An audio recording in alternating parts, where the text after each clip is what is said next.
কুমিল্লা সদর দক্ষিণ উপজেলার সীমান্তে বিএসএফের গুলিতে নিহত এক বাংলাদেশি যুবকের মরদেহ নিয়ে গেছে ভারতীয় সীমান্তরক্ষীরা।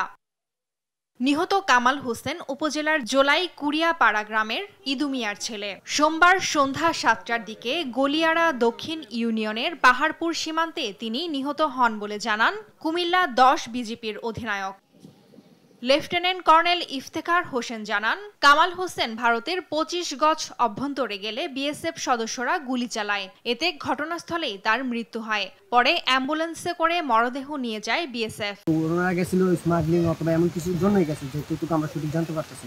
তো যাওয়ার পরে তারা কি করছিল, ওইখানে যে একজনের ধরে ফেলছে। তো বিএসএফ উনি রিটার্ন আবার গেছে বিএসএফ সাথে। তো তারা দুজন মিলে বিএসএফ এর সাথে এক প্রকার দস্তাদস্তি শুরু করে। ওইদিকে আরেকটা বিএসএফ ছিল, উনি আসছে তাড়াতাড়ি, যেহেতু ওনার সঙ্গীর সাথে দস্তাদস্তি, বিএসএফ আসে উনি গুলি করে দেয়। যে মারা গেছে ও কিন্তু ওরা আনতে গেছে, আরেকজনের দৌড় ছিল ওইখানে, ওরে বাঁচাইতে যায়, কিন্তু ও শেষ পর্যন্ত মানে গুলি খাইছে আর কি।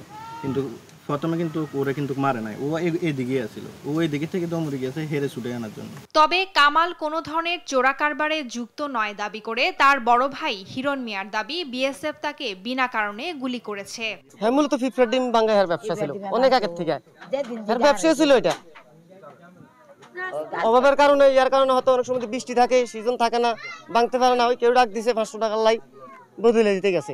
আমরা সংসারে কষ্ট হইব, আমার বাবার মামলা দিব, মারি লইব, মারি গাড়ি সেরি হালাই দিব।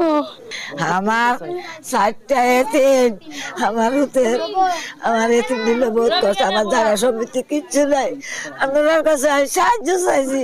পতাকা বৈঠকের মাধ্যমে ওই যুবকের মৃতদেহ ফিরিয়ে আনা হবে বলে জানিয়েছে বিজিবির কর্মকর্তারা। নিউজ ডেস্ক, দেশ টিভি।